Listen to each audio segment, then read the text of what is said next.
اللہ اکبر. دیکھیے ایک بندے کو اگر آپ پڑھا لکھا کر کے عالم بناتے ہیں یا عالم بناتے ہیں, حافظ بناتے ہیں, قاری بناتے ہیں, مفتی بناتے ہیں, کچھ بنا لے آپ اس کو, اب وہ بندہ دنیا میں جہاں جائے گا اور جتنا عبادت کرے گا اور دین کا کام کرے گا, اس کے ثواب میں کمی کیے بغیر اللہ اس کے اجر میں آپ کو بھی شامل فرمائے گا. اور جن مرحومین کے نام سے آپ نے اس کی مدد کی تھی, اللہ تعالیٰ ان کو بھی اس اجر میں شامل فرمائے گا. میرے آقا صلی اللہ علیہ وآلہ وسلم کے پیارے دیوانوں, علم کی بڑی اہمیت ہے, اسی لیے اللہ رب العزت نے علم والوں کو اور نہ جاننے والوں کو, علم والوں کو اور بغیر علم والوں کو, دونوں کو برابر نہیں قرار دیا. اور آج جو دنیا کے اندر ماں باپ کی نافرمانی ہو رہی ہے, آج دنیا کے اندر جو نشہ عام ہو رہا ہے, آج دنیا کے اندر جو بے نمازی پن عام ہو رہا ہے, آج دنیا کے اندر جو بڑوں کا احترام ختم ہے, آج جو دنیا کے اندر چھوٹوں کی شفقت ختم ہے, آج جو دنیا کے اندر حلال و حرام کا مزاج ختم ہے, آج جو دنیا کے اندر ایک دوسرے کی تعظیم نہیں, آج جو دنیا کے اندر زبانوں پر گالی گلوچ ہے, آج جو دنیا کے اندر عریانیت ہے, آج جو دنیا کے اندر اولاد کے حقوق سے غفلت ہے, آج جو دنیا کے اندر بیویوں کو طلاق کی دھمکی سالن میں نمک زیادہ ہونے کی بنیاد پر ہے, آج جو بربریت اور ظلم زیادتی کا دور ہے, اس کی سب سے بڑی وجہ یہ ہے کہ ہم نے اپنے بچوں کو, ہم نے اپنی قوم کو سب دینے کی کوشش کی, لیکن ان کو علم سے آراستہ کرنے کی کوشش نہ کی. جہالت سارے گناہوں کی جڑ ہے, جہالت ساری برائیوں کی جڑ ہے. جس معاشرے کے اندر جہالت ہوگی, جس معاشرے کے اندر جہل ہوگا, اس معاشرے کے اندر گناہ ہوں گے, اس معاشرے کے اندر بربریت ہوگی, اس معاشرے کے اندر ظلم ہوگا, اس معاشرے کے اندر زیادتی ہوگی. اللہ کی سچی قسم, قتل غارت گری ہوتی ہے جہالت کی وجہ سے ہوتی ہے.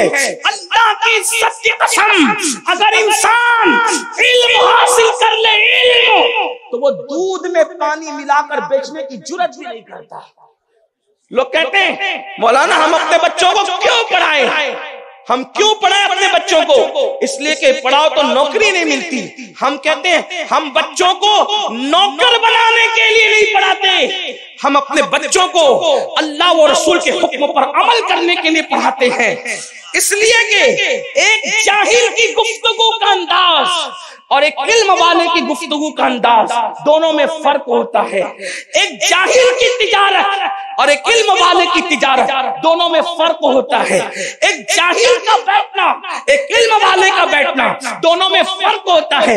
دسترخوان پر بیٹھ کر ایک جاہل کا کھانا اور ایک علم والے کا کھانا کھانا, دونوں برابر ہوتا ہے. آئیے فرق بتا دوں.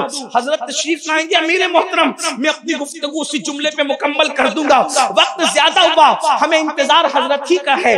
آپ توجہ فرمائیں, علم والے کی تجارت, لوگ کہتے ہیں کہ کیوں پڑھائیں, میں کہتا ہوں کیوں پڑھائیں. سنیے, تجارت آپ لوگوں میں سے بہت سے تاجر ہوں گے, کوئی کرانہ دکان والا, کوئی دودھ والا, کوئی صابن والا, کوئی میڈیکل والا, کوئی کچھ, کوئی کچھ, کوئی کچھ, کوئی کچھ, کوئی کچھ. لیکن آئیے ایک علم والے کی تجارت بتاؤں.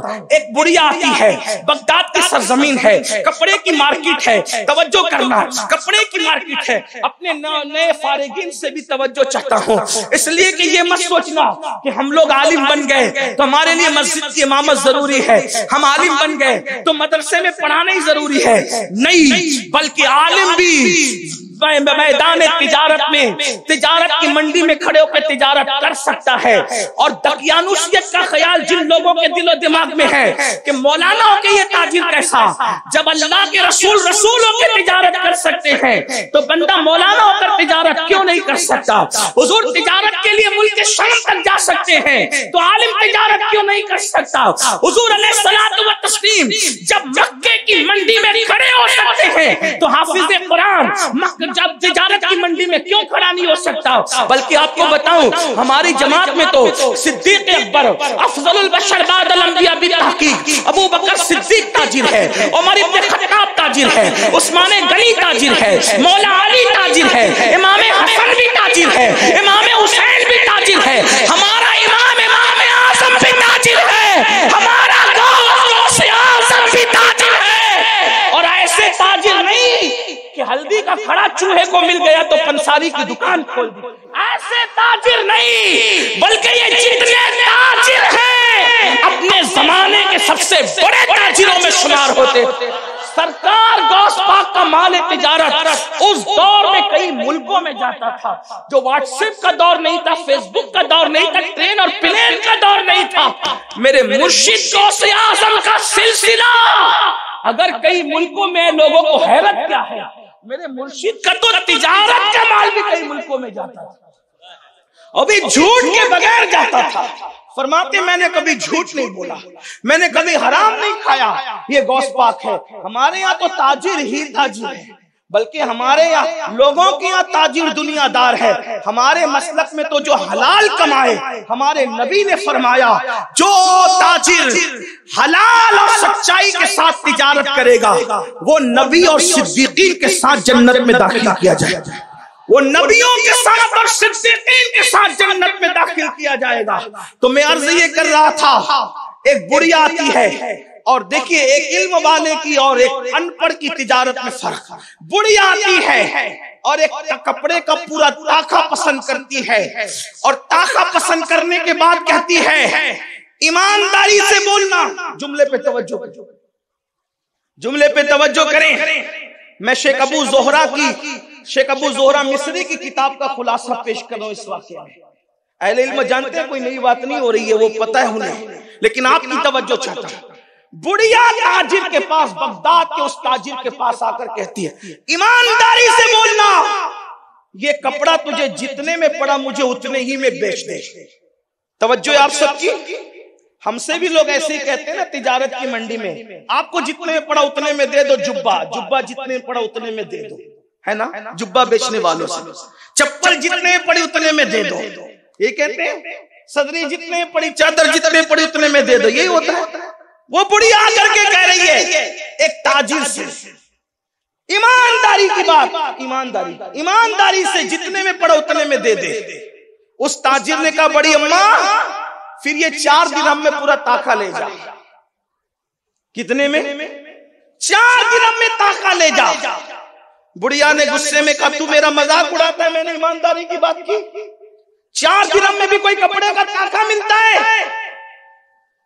تاجر نے مسکرا کے کہا بڑی اماں 4 درہم میں ملتا نہیں، لیکن تو نے ایمان کی بات کی ہے نا، تو نے ایمان کی بات کی، اس لیے ایمانداری سے کہہ رہا ہوں یہ 4 درہم میں مجھے پڑا ہے، لے جاتا۔ کہا 4 درہم میں کیسے پڑا؟ کہا میں نے یہ اکیلا تاخا نہیں خریدا تھا، میں نے 2 تاخے ایک ساتھ خریدے تھے، تو جب 2 تاخے میں نے ایک ساتھ خریدے تھے تو دونوں کی قیمت تھی کتنی؟ 20 درہم۔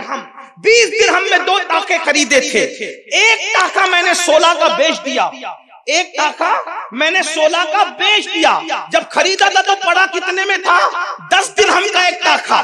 اب چونکہ منافع کے ساتھ میں نے 16 کا بیچ دیا تو یہ کتنے کا پڑ گیا؟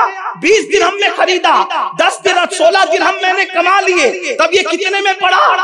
کتنے میں پڑا؟ 4 میں۔ 4 درہم میں لے کے جا۔